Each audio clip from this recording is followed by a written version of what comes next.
Dr. Davis.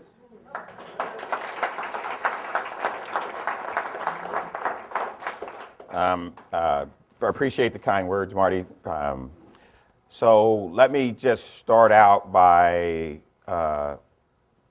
saying something that I would be teaching or going on, because this is keynote, and I'm thinking, most keynotes that I went to were pretty long and boring, and so actually this is going to be more about educating. That's what I like to do. I like to teach. I like to educate, and so. I'm quite confident there's not much you're going to hear from me today that's going to be profound, or is going to be, I can assure you, won't be divinely inspired. But it will be probably challenging for some, a bit provocative. I am a serious person, and I'm a genuine person, and so I'll give you that much. I'll the best I can. I'll provide you with information that makes sense and hopefully will be relevant and that you can use. Now I want to share something with you personally. That's Corcoran State Prison. That's where I was at. I did it over a year there for substance abuse, for drug conviction, back in 1998. And that's where I decided to quit. Now, I didn't decide to quit because I went to prison. I decided to quit because, and that's 10 years ago. I'll be 10 years clean and sober July 24th. So for all of you out there who thought I didn't know what I was talking about, I do have some personal credentials in this. I got better in spite of my treatment. What happened to me was when I went to prison the second time, because I graduated from the first time. I went to county jail in the first time, and then 4 years later went to prison. Because, but anyway, because I blamed a lot of people for the first time. But the second time I was in prison, I got a letter from my ex-wife. Was pretty painful to read. And mainly because, well, you're in prison, you're a pretty captive audience, so you read anything. But along with telling me, how big a jerk I was, she also told me that my mom had a heart attack and was in the hospital and was going to die. And I realized in a moment that my substance abuse, my using crack cocaine, was not just harming me, which I really didn't care too much about, but was harming the person that I cared about the most in my life. I loved my mom dearly. I'm adopted, and she chose me and sacrificed for me. And they were not going to let me out. And she was 77 at the time, and I knew that, and I go, it's come to this, the person that you profess to love and care for the most in your life is hooked to 5 or 6 tubes in this white sterile room, and she's going to leave this mortal plane all alone, not knowing where you're at. And you're not able to tell her you love her, you care about her, you appreciate her, that it's going to be okay. So that day, I decided I was going to quit using. That was my motivation to stop using. It had nothing to do with meetings or divine intervention or anything else or harsh punishment. It had to do with my own personal motivation as I realized that. And I didn't know what I was going to do, but I knew that I wasn't going to use again. And so I got out, and they sent me to Corcoran, and I actually participated in a therapeutic community there that wasn't too bad. But while I was there, I realized that a lot of the people that were trying to help me didn't know much, and it could be harmful. And I thought, maybe I can do a better job of that. And I made a commitment at that point to dedicate myself to learn as much as I could about this disorder or this problem or this illness or whatever you want to call it, and how to get better. And so that was my motivation. And I've never used again, and it's been quite a journey. And my mom didn't die, by the way. She saw me get my PhD. I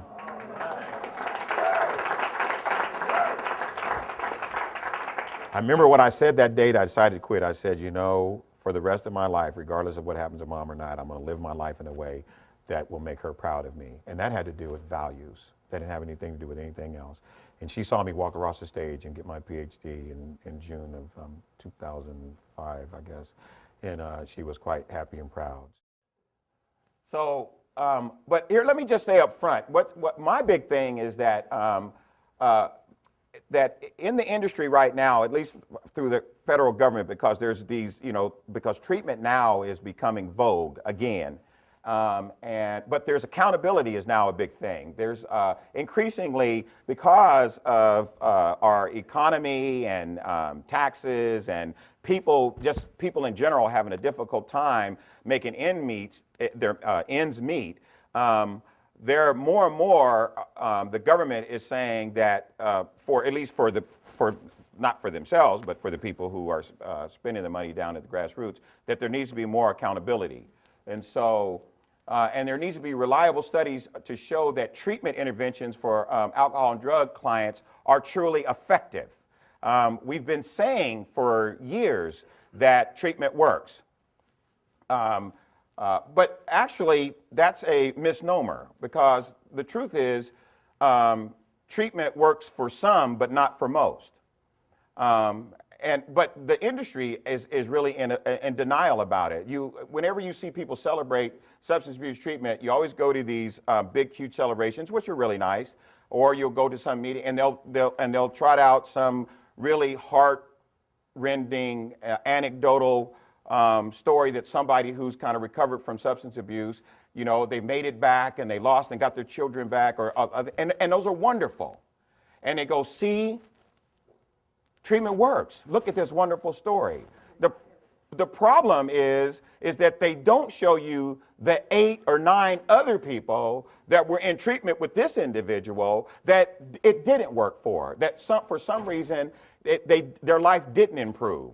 And they continue to experience the negative consequences that can be a part of substance abuse and drug abuse. And so, but by denying the truth of it, by denying that 7 or 8 or 9 out of 10 people actually return to use of some sort, and the Neanderthal way with which we measure outcomes, then the industry can just stay in denial. And so right there, I just gave you evidence of why sometimes I have to duck when I give these talks, because the industry doesn't like hearing this. I happen to be clinical director of a huge agency. I have 2 master's degree and a doctorate degree. I finished #1 on the KDAC exam, and so I have some standing in the community to say this, but you won't hear this very often, and they quite often do not like what I have to say. And I'm not saying that substance abuse treatment isn't a wonderful thing or that it cannot work. What I'm saying is that the way it's delivered today it's actually not working very well, and we need to do something about it. And the first thing is we need to do the same thing that we do with our clients, which is we need to, in fact, admit the reality of the situation. And that is, we're big on holding clients accountable, but the industry is not very big on holding itself accountable. Studies indicate that cognitive, behavioral, and psychological interventions are increasingly being used to treat alcoholism and drug addiction. That's a good thing. However, social model and 12-step interventions continue to be the most commonly used treatment for alcoholism and drug addiction. 90% of treatment for alcoholism and drug addiction is 12-step. It has some positive and some negative ramifications. Lack of comprehensive theory of substance abuse treatment, that's the current approaches. There's no actually accepted kind of comprehensive approach to substance abuse treatment. Most counselors approach treatment based upon education, training, and experiential background. Because of the current nature of substance abuse treatment is mostly personal experience. What most of substance abuse treatment is today, because you don't have to have a license to do it, it's very paraprofessional driven, and because it is very self-help co-opted, what you have is what I call professional sponsors. So you get people who have 15 or 20 minutes of recovery, and they all of a sudden, and that becomes their credential. That becomes the thing that gives them the license to now go and teach other people, in fact, who may have very complex things going on, how to, in fact, live their life clean and sober. And it's basically based upon whatever it was that they think worked for them. And quite frankly, if you just think about this, there's growing now, I keep walking in front of that. Growing, there's a move to get people more certified. But I can just tell you that for being inside the industry, and again, you know, when I say these things, I have to duck a lot, but you know, I'm going to say them anyway, is that probably your mechanics probably have more certification and training and oversight than probably drug and alcohol counselors. I'm telling you, they have to at least get the good, rich, quality sign of approval thing, you know what I mean? You see that? I mean, and they have to go back and get upgraded on their diagnostics and things like that. Yeah, they do. But substance abuse counselors, for the most part, all they do is go into a room, shut the door, and do whatever it was that they did for them. And the treatment, kind of the default treatment is go to meetings, get a sponsor, do the steps, and turn it over. That's the default treatment for substance abuse. And if that's so good, why don't y'all do it for heart disease? And I mean, and you know, and asthma. I mean, as far as I'm concerned, I mean, if it's good for one, it's good for other. We're in the healing profession. And we approach this thing in this really naive Neanderthal way. And if you say anything like what I say, you really get vilified. You know, but the science supports what I'm saying. Now, the fact that there's no comprehensive approach to treatment is not that bad in that research has found that 3 clinical measures determine treatment effectiveness, regardless of the approach. But there needs to be an approach. Okay, so what I'm saying is that if you have an approach, a truly kind of science-informed clinical approach, then what really is the most important is allegiance factors is 30%, 60% is of the therapeutic effects, 30% is allegiance to, that means to your model. And then 3% is, 60% is alliance, 30% is allegiance, and then 8% is of the therapeutic effect. So what that means is that alliance factors is 60% of the outcome. Alliance means the counselor's ability to align with the client, to be able to not yank the client into the counselor's process, which is substance abuse treatment. Remember, you need to do this, and you need to do it this way, and you need to like it. Right? Right? Am I right or wrong? Right? Because if you don't like it, you're resistant. You're in denial. You're not working on this program. You have not hit your bottom yet. Right? Only 30% is allegiance. That means that you are, you know, like me, I have an allegiance to choice theory and REBT and client-centered. I'm pretty existential, but I understand these theories. And so I have an allegiance to them, which means I apply them pretty effectively, pretty consistently. I understand them. And so I'm not eclectic. I mean, I don't just randomly sit in a chair and do whatever I want. I actually have something that informs what I'm doing with the client. And then 8% is actually the interventions themselves. So that's a good thing. So what that means is that even if people don't know what they're doing, they really can't mess up too much. The same research shows that the probability for success is greater when the treatment offered fits with or is complementary to the client's theory of change. What the client thinks at fundamentally how they need to change, what they need to do, what direction they want to go in. If you can align with that, you get more buy-in and better outcomes. Now, my question about this whole thing is how can clinicians like me, how can we tell if what we're doing is actually working? I mean, how can we tell? Most of those studies actually were, you saw it, 3 years, 5 years, 8 years post-treatment. So how do you know that what you were doing during treatment was actually doing any good at all? Because you can't tell what's happening with clients after they get out of treatment. There's no way to tell what factors influence their lives. I mean, those studies actually don't make any sense to me, because even if a client 4 years or 5 years or 6 years down the road is actually sober, how do you know that it was what you did 5 years ago that did it? How do you know something didn't happen a year or 2 years or 3 years or 4 years or yesterday that actually motivated this client to stop using right now? You can't tell that. There's so many what we call in science confounding variables that the research is really irrelevant. But they jump up and down and pat each other over the back and put all these studies in journals and go, look how smart I am. And 7 decades later, our outcomes are no different than they were in 55. So, so I'm challenging that. Well, how can you tell? Well, I think that we could probably do something. One thing we could do is we could find out how the client's feeling while we got them. While they're coming to see us, right? I mean, one thing that's wonderful about LifeRing, which is why I'm so attracted to it, is that they actually sat down and talked to each other.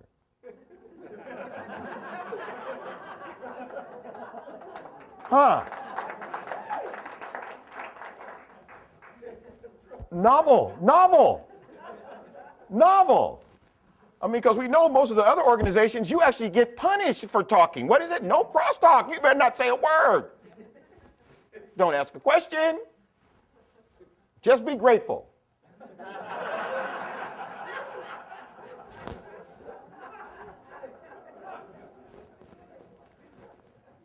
What aspects of treatment are working for a given client? How do they know what is not working? What during treatment variables positively affect treatment outcomes? That might be important. Right now, the screening tools that we use in treatment is we use the ASI, we use the SASE, we use the MAST, and we use the CAGE. That's what we use. That's what we use. And they're primarily screening tools, and they're used to see if the threshold for a diagnosis of abuse or dependency is met. So that's what we use. If you answer these a certain way, you meet the threshold, and we say, yes, you are addicted or you're an alcoholic, you meet the threshold, and you can get treatment. No published research was found that indicated these instruments could be used to measure progress that people were making in their attempt to learn to effectively live clean and sober lives beyond abstinence, which we call recovery. Real answers. Motivation is linked with treatment outcomes. Motivation exists before, during, and after treatment. Higher motivation at treatment entry results in better treatment outcomes.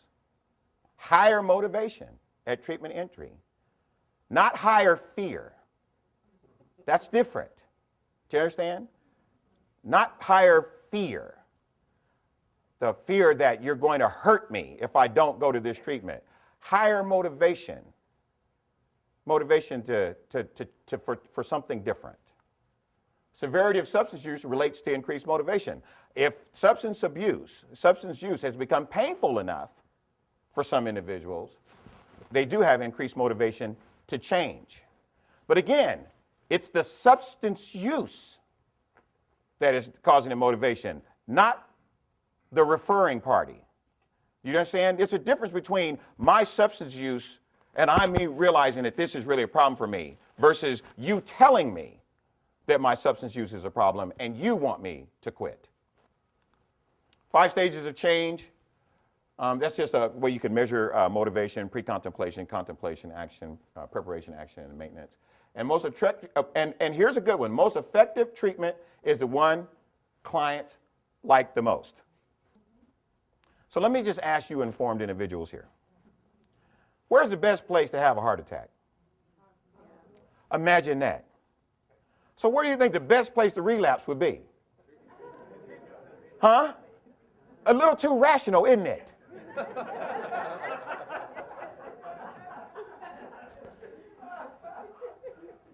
But here's what we do.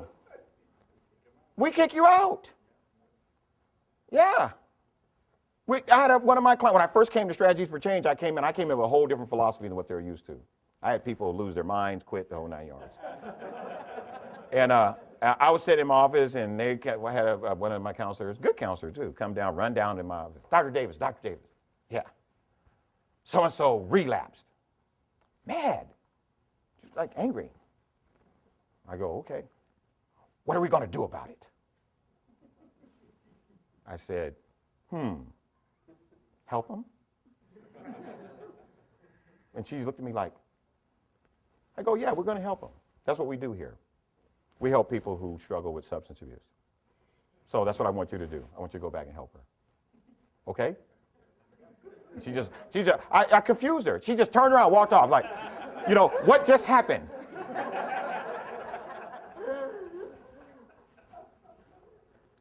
That would be like I'm a psychologist, and that would be the same as having somebody come in and sit in my chair, and they go, Dr. Davis, I'm really depressed today, really. And I go, well, you know what? You're going to have to leave.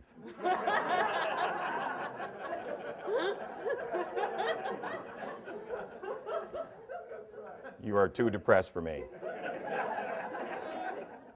I need you to go back out there and get a little happier. When you get a little happier, come back and see me. And I'll help you. So here's the censored version of my title. So what is recovery anyway? Current measures of recovery.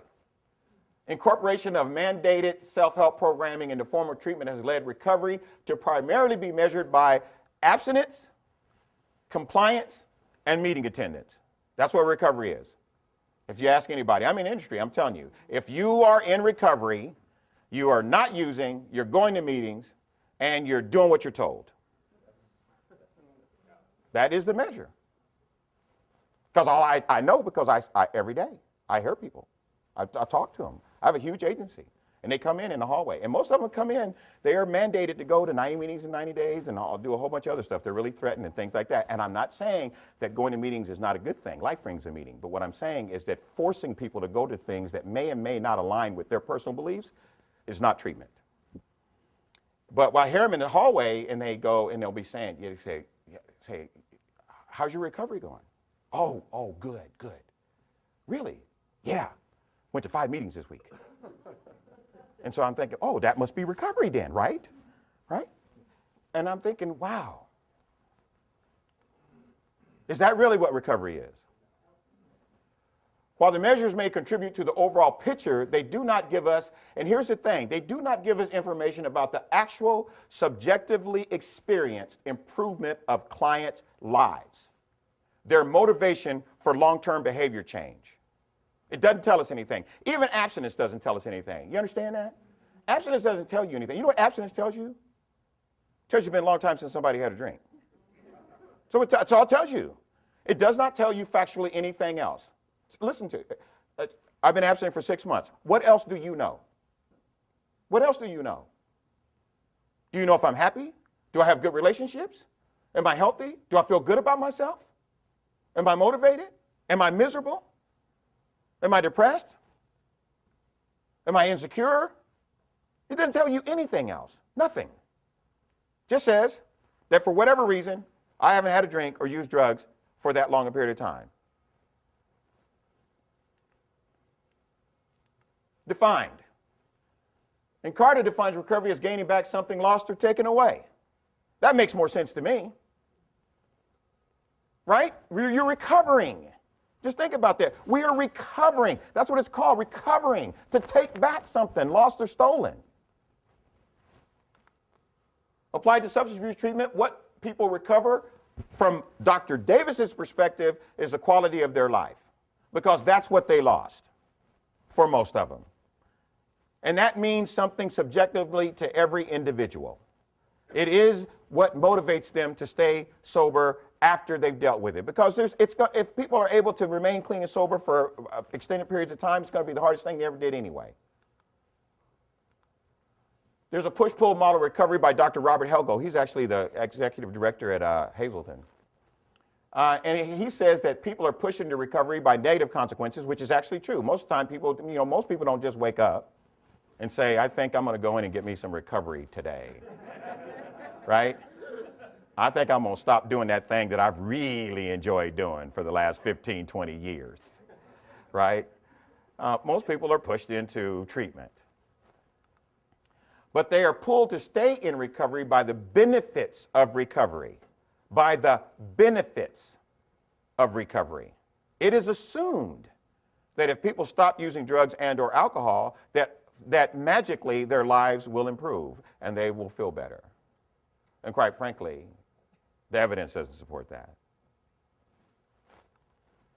Once individuals have changed behavior, what is the motivation to maintain that change? Remember, motivation, one of the strongest predictors of outcome, right? What is the reward for sobriety or abstinence? Choice theory says that individuals are motivated by pleasure. Does anybody disagree with that? I'm just wondering. Do I get a consensus on that? All right, okay. In practice, it means that whether or not we feel pain, we always want to learn how to behave to feel better and avoid pain. Just think about the big picture of substance abuse. And most needs are satisfied by, from a choice theory perspective, by accessing a place called our quality worlds. And a quality world is just that place. I'd say if I put it up here.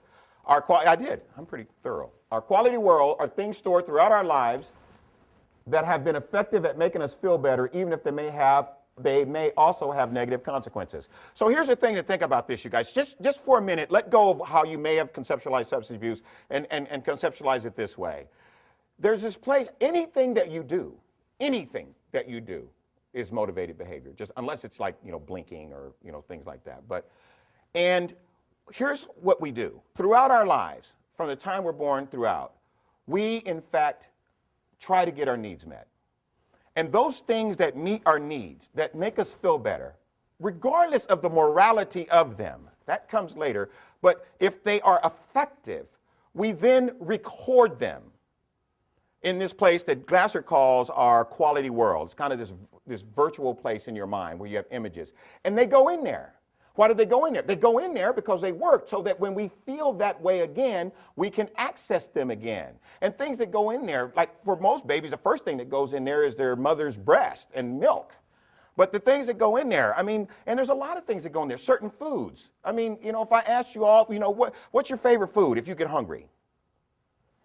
Ice cream, there's a quality world issue. What else? Who else likes other things? Steaks, in your quality world. Understand? So when you get hungry, you start going through your quality world file, right? And depending on the geography, the availability, if you know where you're at, you go to the steak file and pull it out, right? That's what how much money you have, whatever. Now, I tell you, like for me, and you'll see this again later on, in my quality world, way high up is barbecue ribs. Right? You'll see that. Now, I'll tell you what happens. I tell you what doesn't go through my mind when I get hungry. Liver. Had it, didn't like it, not in my quality world. Not in there. But so things go into our quality worlds. TV shows, belief systems, hair color, cars, art, music. Those things, whenever we have deficits, they go into we choose things. And if what we choose works, if it makes us feel better, it gets recorded and it goes into that quality world. And it becomes what we call a preference. So when we feel a certain way, we actually choose how we satisfy that by preferences. Right? And it becomes what we call a preferred way of coping or preferred way of need satisfaction. And those things go into our quality world, both the things that help us feel better and the things that help us to not feel bad. And that's in anything, relationships, anything that works. The urge to behave, you guys can do this. When you leave here, try this.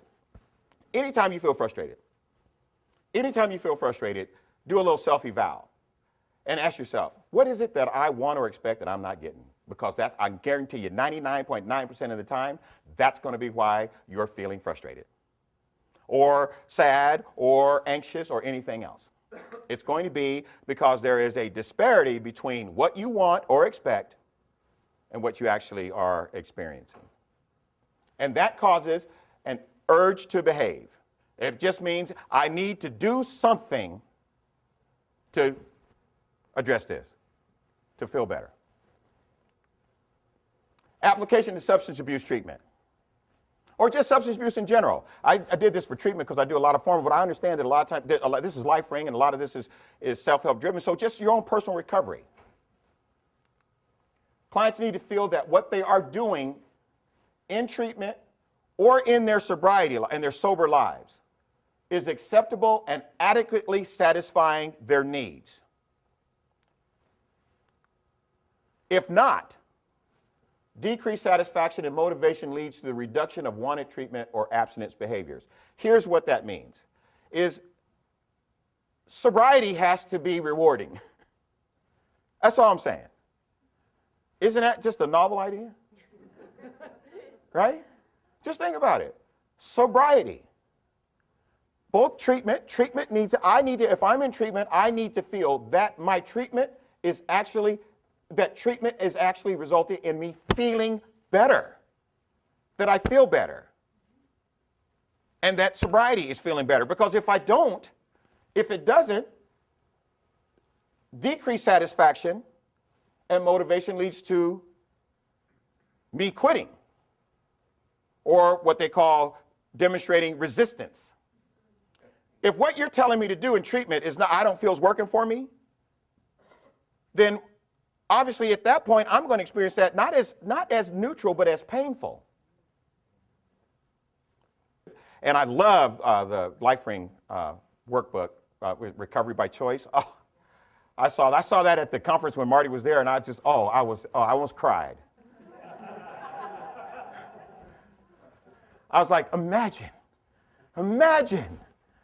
giving clients the power to choose, to actually respect them, regard them, believe in them, and communicate to them, and listen to them, and create a strategy for change consistent with their own self-view and worldview. Imagine the novelty of that.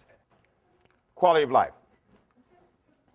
The World Health Organization defines quality of life as people's perception of their position in life within the context of the culture and value system in which they live and in relation to their goals, expectations, standards, and concerns. Subjective. That's a pretty good definition. Further defined, an individual's sense of well-being, state of health and level of functioning as measured by their ability to interact with their environment and perform various tasks. That's what this is all about. You know that this is what all healing is about? This is what all healing is about. All the healing everywhere. Not just substance abuse, mental health, medical, cancer, catastrophic injury, allergies, diabetes, prison, any healing. Marriage and family therapy, couples, teenage, it's always about trying to improve a person's sense of well-being, how well they feel right now. It's an existential thing with me. I keep on people are, they worried about dying and what's going to come next. You know what? That'll take care of itself.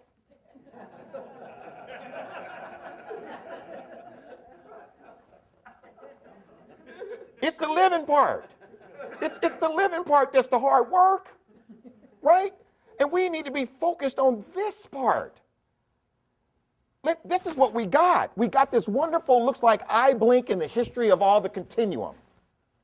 To actually be able to connect with people and feel love and compassion and have relationships and have children and learn and enjoy good music and good art and eat barbecue ribs and Ben and Jerry's, right?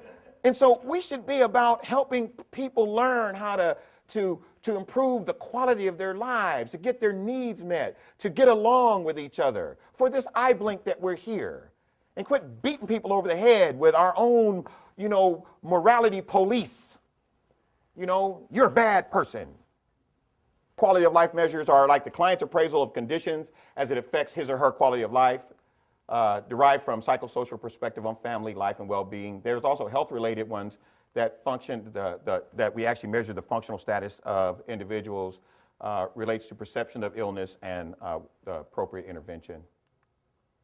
Research supports that if people are recovering, it is reflected across various quality of life, motivation, and satisfaction domains. If people are getting better, we will be able to measure it. That if clients feel their lives are worthwhile, they may tolerate negative aspects of substance abuse, reduction, or abstinence. So you got to understand that stopping using something that you've been using effectively for years is going to be painful. And so there has to be some motivation to endure it, especially early on. And so that thing that I think is the chief motivator is if clients feel, or even not clients, even LifeRing, even informal, but if they feel that they're not using and that the treatment that they're undergoing is actually helping to improve their life, then they're more apt to hang in there until they are able to learn new coping skills and find new ways to get their needs met. Because you got to understand is that substance abuse, drugs and alcohol effectively meet all the 5 basic needs, and they do it faster and more intensely than anything else that you can do. And there's nothing that you're going to be able to do naturally that's going to be able to do it as well. That's just true. And when you find the things that can do it, that you can engage in, improve, it's going to take time. It's going to be delayed. And so in between, you have to hang in there. And that's where self-help helps. And I don't get me wrong. I think that 12-step and SMART and Life and all of them, they all are effective for those people that find them attracted to them and that they work for. Do you understand? But the thing is that in treatment, what we want to try to do is to try to, in fact, if people are ambivalent and don't know where they are, we don't want to beat them up or kick them out. What we want to do is help educate them and treat them with the same respect and regard as we respect anybody else. And in fact, what happens is, like what happened at San Luis Obispo, what normally happens is that people over time buy into the notion, they realize, you know what, I can't moderate this. You know what, the cost of my continued use outweighs me stopping. And so, but I trust this person, I trust this person, I trust this program, I trust this group, so I'm going to, you know, I'm going to use them to support me in making the next move that I need to make. The abstinence goal provides room for abstract harm reduction work to occur. So we still have an abstinence goal. The accepting atmosphere of harm reduction with the clarity of the goal of abstinence promotes patient retention better than either separately, because everybody that comes feels non-judged, depending on where they're at. Putting it all together. I'm going to try, I do that. I know I'm all over the place. So I told you to hold on. Well, we still got some more to go. Literature indicates that substance abuse treatment is effective. There were many studies relating to quality of life and health, but few regarding quality of life and substance abuse. Theory supports the use of quality of life instruments as measures of change for treatment clients, and a logical connection can be made between quality of life, motivation, and treatment outcomes. According to Heidi and Watts, what we should be measuring when we measure quality of life for clients is emotional, where they are in their emotional health, medical, social, behavioral, what they're doing, and how much or how long the drug has been used. If we're going to actually do that, we want to get that. That would be a good way of kind of getting a measure of where people are at in their recovery. Abstinence as a measure of recovery. Abstinence alone provided no qualitative information regarding level of recovery. Not saying that abstinence is not a good thing, but what I'm saying is it doesn't tell you much. I talked about that a little earlier. What was more an indication of ability to comply with the program and or referring sources requirements. That's what abstinence actually, that's what it indicated. That's what it measured. Quality of life inventory. Initially, there was a lag time between the beginning of treatment and an increase in quality of life measures. Now, that's an interesting finding because here's the thing, is if expectations are that life will improve and it does not, understand that, is if the expectation, because we tell clients all the time, all I got to do is quit using and everything will get better. But if the expectation is that life will improve and it does not, participants will not believe in the efficacy of the treatment, their ability to improve, or the benefits of sobriety. Do you understand? Remember earlier when I showed you the diagram between what one expects or wants and what one is getting? The farther apart that disparity is, the more frustrated you feel. So just think about people that go into treatment and they're told up front that if you do this thing, things will get better. And if that doesn't happen, now you've created, unintentionally, this huge disparity. Here's what they expect, and here's actually what's happening. Because early recovery, let me just tell you, for most people, sucks. I hope you don't have to censor that. It does. Now, people get mad at me when I say that. But I've got the research on that, and I'm telling you that that's the truth. It does. It sucks. You've taken away the thing that I've used to cope most of my time. I've had to deal with the fallout of whatever it is. A lot of times the people that we get, they don't have any credit, don't have a place to stay. A lot of times they don't have reliable transportation. CPS done took their kids. A lot of times they're undereducated. They can't find employment. They feel stigmatized and judged. They're anxious. They're dealing with dysphoria. They can't sleep very well, nervous all the time, and they're supposed to like that.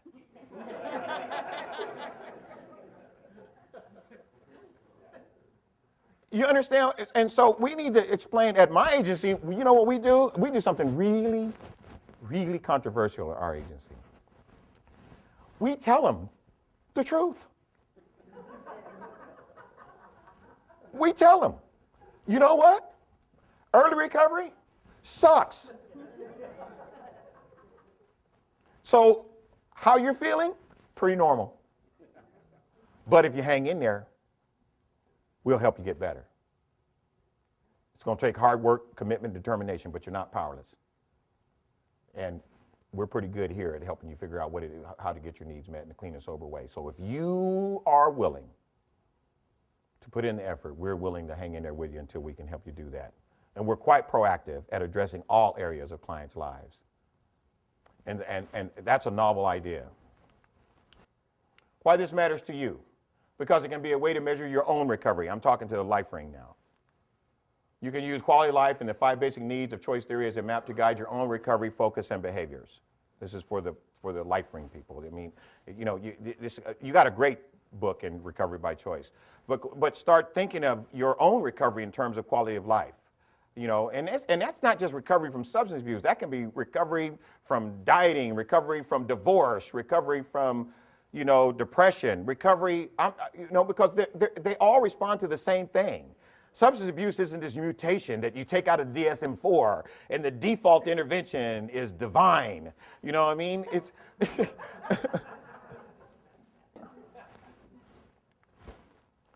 Rethinking Substance Abuse, What the Science Shows and What We Should Do About It. This is from a new thing. I don't know if you read this. It's from Miller and Carroll.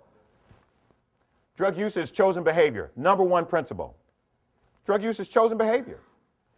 Traditionally, addiction has been viewed as deterministic in that causal factors override conscious control and rational choice. However, research indicates drug use is a choice. A bad one, to be sure, but a choice for many. A bad one, but a choice among many. The willful element of drug use has traditionally been minimized in the hope that compassion would replace stigma, but it hasn't. Yet, according to research, intention plays predominant role in drug-using behavior. Intention. It means that I choose to use drugs because I anticipate the reward that I'm going to get from it. Either it's going to make me feel really, really, really good, or it's going to make me feel really, really, really less bad.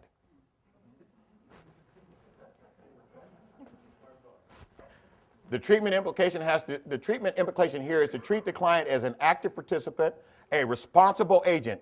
Imagine this, a responsible agent that is not powerless, not a passive agent who is incapable of rational choice and believed to need confrontation. One of the things that 12-step does do that I think they do tremendous harm, and not intentionally, but one of the cliches they use all the time is your best thinking is what got you in trouble. Right? Your best thinking got you here. Which implies that you can't do a thing but screw up. You can't. All you can do is make mistakes. Your best thinking is somehow flawed. You're powerless to make any kind of reasonable. They're saying that you're going to be a loser and a liar. That's ridiculous. It's ridiculous. You know what is true? It's probably what I would say, the science would say, would be compromised thinking might have got you in trouble, or lack of thinking might have got you in trouble. Impaired thinking got you in trouble. But my guess is that your best thinking is probably what's having you even contemplate maybe changing and even going to a meeting to begin with. And you are capable, if you are able to learn the things that you need to learn and are motivated enough, you are able to take back control, recover back your life, and make good choices and good judgments. That's what people do every day. Drug problems emerge gradually and occur along a continuum of severity. What that means, one size does not fit all. Most substance abuse treatment facilities, we have one tool. It's a hammer. And everybody comes through the door, get hit over the head with it. That's it. I mean, it doesn't matter if you just started or you just got one DUI or you've been an addict for 50 years. I mean, we just going to hit you all over the head with the same thing, right? Motivation is central to prevention and intervention. The reason people quit on their own is remarkably similar to the reason that people mandated quit. The choice point to stop using is preceded by various stages of change that lead to increased concern, to commitment, and finally to action. Everybody that changes, that's eventually what happens. Interestingly, this is a research. Once a personal commitment is made, the data suggests that a person in question may not need much more assistance with the overall change process. Imagine that.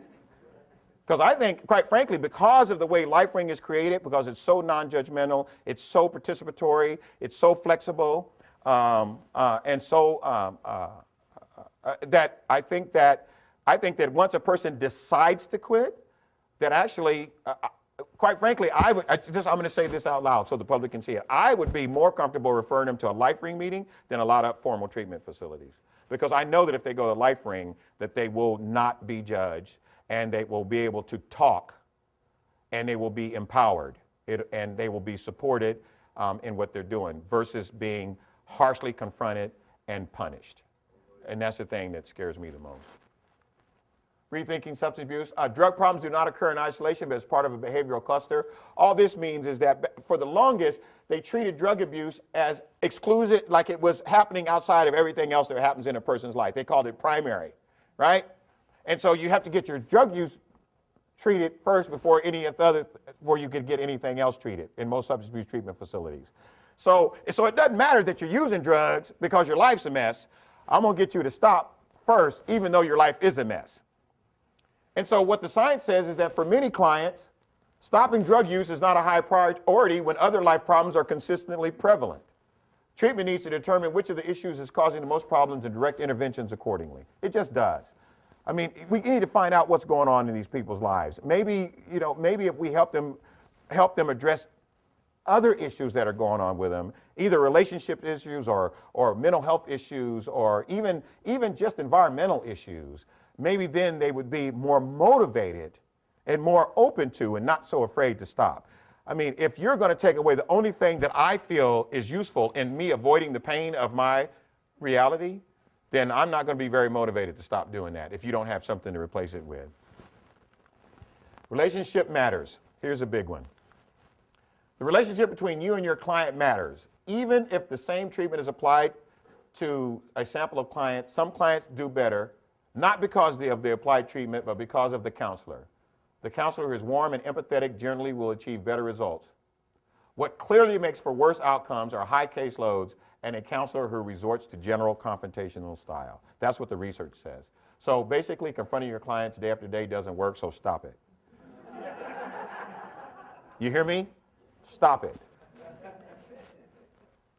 Here's my recovery, my quality world, and my reward. This is what it's really all about. I think that, we need to help our clients, and you need to help yourselves do this thing, because this is about it. And this is it for me. I thought you guys might like this. So my love and belonging, my fun, freedom, power, and survival, 5 basic needs, right? That's my fiance. She's right here. She's the love of my life.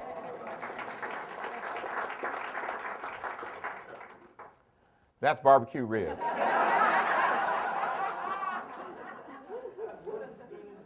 Those are Yu-Gi-Oh cards. I love to play Yu-Gi-Oh now. Her son, my stepson, he's 12 years old, and he's got me playing Yu-Gi-Oh cards and Yu-Gi-Oh tournaments. That's my own grandson.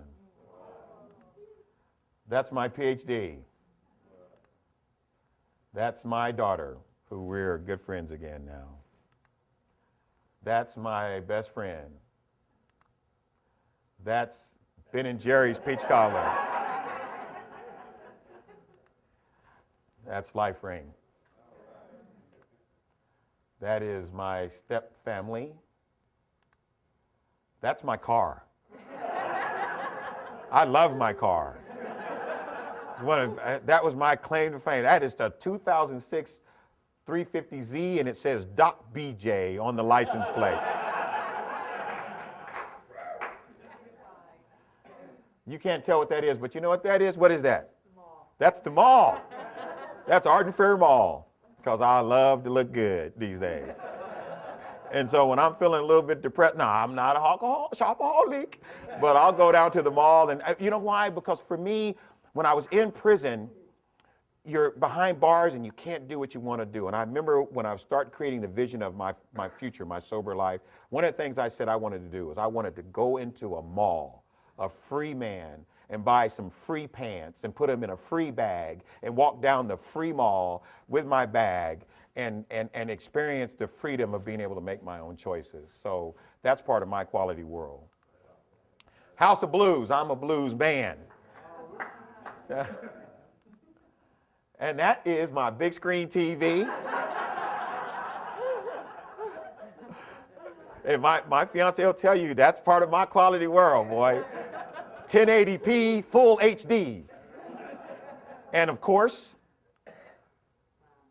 that's my mom. Thank you.